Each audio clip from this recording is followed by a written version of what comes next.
département de la Seine-Saint-Denis est, à l'image de son territoire, fier de sa diversité et engagé sur des valeurs d'égalité femmes-hommes et de lutte contre les discriminations. On a donc souhaité être exemplaire sur ces thématiques, c'est pour cela qu'on s'est lancé dans ces labels.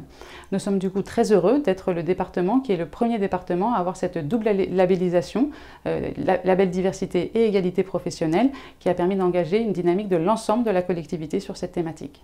Être audité tous les 2 ans nous permet de rester très exigeants vis-à-vis de nous-mêmes sur les questions de diversité et d'égalité professionnelle.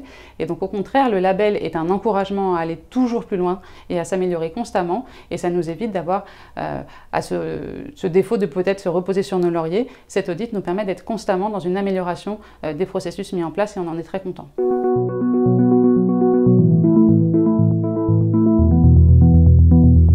Alors au département, le label diversité nous a permis tout d'abord de mettre en place une cellule d'écoute liée aux discriminations qui s'appelle Alerte Discrimination, qui permet à tout agent ou toute agente qui se pense victime de discrimination au travail d'être écouté et de saisir la cellule, d'être accompagné par ailleurs via l'expertise juridique des membres d'Alerte Discrimination.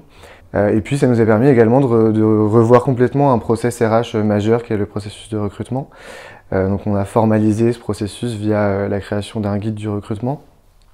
On a formé l'ensemble des recruteurs, recruteuses et encadrants, encadrantes à la lutte contre les discriminations. Et puis la mission Égalité-Diversité contrôle tous les semestres la procédure de recrutement afin de vérifier qu'elle est appliquée et la moins discriminante possible, la plus non discriminante possible. Alors on fait chaque année un bilan de la politique de lutte contre les discriminations de l'année écoulée. Et on se rend compte qu'au fil des années, on a une série d'indicateurs qui s'améliorent assez nettement grâce à l'application du label diversité.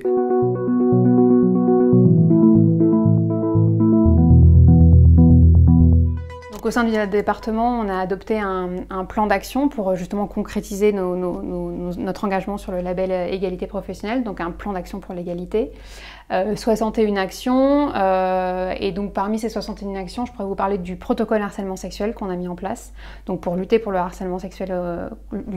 le harcèlement sexuel au travail, avec la mise en place d'une cellule d'écoute, une cellule de signalement à disposition des agents et des agentes. Et puis on met en place aussi des formations. On pense que c'est la meilleure façon de faire progresser l'égalité, c'est de former les agents et les agentes. Donc une formation obligatoire pour les encadrants et les encadrantes à la lutte contre le harcèlement sexuel. Par exemple, et cette année on a mis en place une formation égalité femmes-hommes et lutte contre les stéréotypes sexistes qui est ouverte à tous et toutes.